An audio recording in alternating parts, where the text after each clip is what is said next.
لو عمرك حسيت إن في لحظة بتطاردك، اسمع الكلام ده للآخر.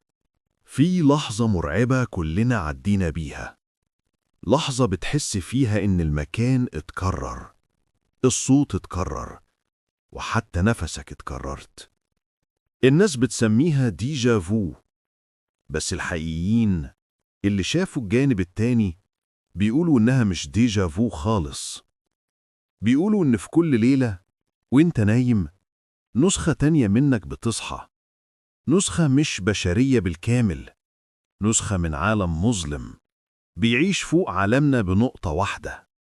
ولما النسخة دي تعمل نفس الحركة اللي انت هتعملها بعد ساعات، الواقعين بيتشقوا لحظة صغيرة تسرب لك إحساس إنك شفت المشهد قبل كده.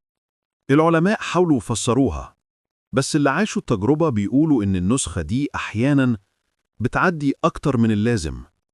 بيقولوا إنك لو حسيت بالديجا فو أكتر من مرة في نفس الأسبوع، ابقى عارف إن نسختك التانية بتحاول تفتكر مكانك، بتقرب وبتقرب لحد ما يوم تسمع نفس خطواتك بس مش منك. تابعني لو قلبك ثابت.